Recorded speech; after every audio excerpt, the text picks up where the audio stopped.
I don't know where the product in the basement is. Hold on.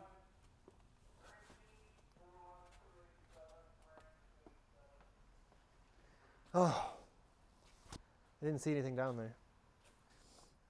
I'm Bill Kleinis, and today we're talking interiors. That was dumb.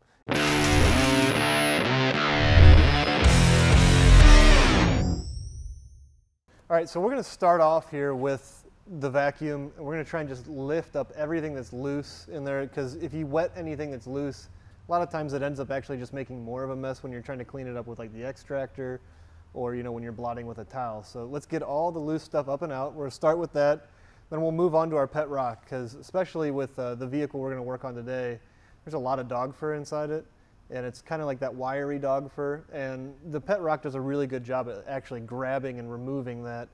So the Kozak cloth is really great for cleaning up like the dust and loose dirt on the dash, cup holders, any hard surfaces inside the vehicle. It's impregnated with an oil. A lot of times if you use a regular microfiber to do your dusting on the interior and you go to like flip it over to the other side because it's gotten loaded up, it dumps a bunch more right back out where you just move the towel.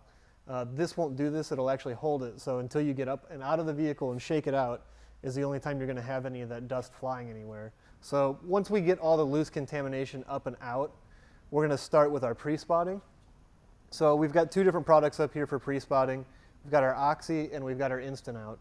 Now the Instant Out we would use more for like an ink stain, you get a Sharpie marker or something like that along those lines. Now the Oxy, we're going to use that more for dirt, grease, grime.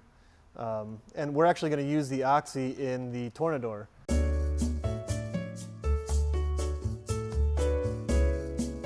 So this Tornador, why is it good? What does it do? So it shoots the product out kind of like right in the front. Like this thing here just kind of spins around and it makes a Tornador like tornado movement. Like if you pick this up and you imagine it kind of coming out like that, that's really what it looks like. And all the little dirt guys that are in the seat that you're trying to get out, this is a battle between the Tornador and the dirt guys. And you really got to get rid of the dirt guys because they're bad guys. And the bad guys inside there are not good. We've actually been talking closely with Tornador about renaming this the Dirt Guy Eliminator. And, we're at the table right now, but we don't know what's going to come of it. See this guy? Woo! That's what it does. It spins around like that. All right, I'll do this for real now. So the nice thing about a Tornador is you can really focus on one tight little area, or you can hit a large area fairly quick. The Tornador itself is not just an interior product. It could be used with different types of cleaners throughout the entire vehicle. Just one thing to always mentally know is whatever it is you're spraying through here, whatever chemical, you have to be aware of what it is you're aerosolizing. So if it's a cleaner and it's kind of dangerous, it's caustic, you should really have a mask on. And in general, anytime you use one of these, you should have a mask on because you're aerosolizing the product. So the Oxy and the Tornador is really great for pre-spotting. And then once we've got that in there, if we need to agitate manually, we will using our brush. And then we'll just blot up that with a microfiber when we're done. And then to follow all of that up, we'll move over to our extractor and we'll use the extracts just to kind of do an overall clean. Now the extracts product itself is actually pretty versatile. So you can dilute this at like a 1 to 10 dilution as well and run it through a trigger sprayer. If you only want to have one product in there, this can be your one-trick pony, I guess. So for your carpet and upholstery, once you're done cleaning it, we've run the extracts machine on it, we're all done. Let it dry for a little bit, and then you can follow it up with fabric protectant. And the nice thing about the fabric protectant is you literally spray it on and let it dry. And then what it'll do is it'll actually give you a really great water wicking result. So you spill something, it actually gives you a little bit more time to clean it up. Let's talk about if we're working on leather seats. If we're on leather seats, I always like to start with leather and plastic if I'm going to coat it with something afterwards, or if I'm going to cover it with something afterwards, like our leather conditioner or leather protectant. So it does a really good job at stripping it down and getting it as clean as possible prior to applying the conditioner or the protectant. If you want more of a one-step approach when you're working with the leather seats, you can always just use Clean and Shine. It's going to do a good job at cleaning the seat, and it's going to leave a, like I said, a nice semi-gloss finish. but you're not going to get as much long-lasting results with this as you will with either of these products here. Anytime you're using clean and shine or leather and plastic, it's important to spray that product directly to the applicator first prior to putting it onto the, the dash, the door card, the leather seat. Never take leather and plastic or this and spray it directly onto the surface you're working on. Because what can happen is if you don't get to it quick enough, those water spots that it sits on, it will clean, and you'll actually end up fighting, getting those spots removed. So always go to your applicator first, wipe, and then follow up with a microfiber to wipe dry. When you look at your applicator after you've cleaned off, the armrest, the seat, the dash, you will really see all the dirt and grime that you've removed. It's pretty impressive. There are some other applications that you can do with the leather and plastic or the clean and shine.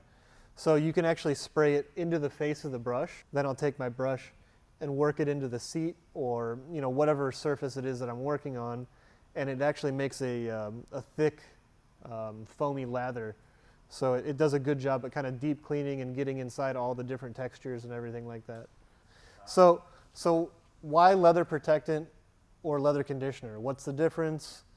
So really the way we kind of like to lay this out is a lot of times we put the leather protectant on something that's new that doesn't need to be conditioned and brought back. So, the seats aren't dry, they still feel supple. That's a great candidate for just a leather protectant. It's wipe on, wipe off, just like the leather conditioner, and it's gonna give you long lasting protection. It'll even, if you spill something on it, you'll see it bead up and run off, but it does have a drying time. I would suggest giving it at least 45 minutes to an hour once you've applied it before you're gonna hop in. And it does a really good job at reducing, if you have a lighter color seat, like that jean transfer. Everybody always asks, are my jeans gonna stain my seats? This does a really good job at, reducing any kind of fabric staining the seat. Now, a lot of times on the, late model, used cars, especially the ones that haven't been maintained as much, or maybe they've sat outside a lot, you're in a place with a lot of sun, so definitely not Ohio. That's where the conditioner comes in, because when your seats get dry and brittle, the conditioner actually does a really great job at rehydrating that, that leather and kind of giving it its life back. Can I move over here? Slide to the left. Once we get done, essentially cleaning the cloth, cleaning the carpets, we're going to move on to, either our dressings, where we can use the P10 over here to kind of dress the vents and kind of some of the harder to reach areas. And then a lot of times what I like to use out and around that area would be like our clean and shine. So clean and shine is really great, and it does exactly what it sounds like. It's actually going to clean and it'll leave a semi-gloss shine, so you're not going to have a blinding gloss, but it's a really nice kind of a OE look. So we've got a non-ammonia glass cleaner here, so it's going to be safe to use on any car. Just for a general rule of thumb, if you don't know, if you've got an ammonia-based glass cleaner and you're working on a car with aftermarket tint, you need to be very careful. A lot of times if you use an ammonia-based glass cleaner on an aftermarket tint, you can actually kind of like bleach out the colors, and that's where you start to see it gray or purple over time. So you really want to be careful with that. And if you don't know what you're working on, it's always easiest to err on the side of caution and go with like a ammonia-free glass cleaner like we have here. So no matter what surface you're working on the interior, we've kind of covered something that's going to take care of all of it. So as always, if you have any questions, by all means, drop us a comment and like and subscribe.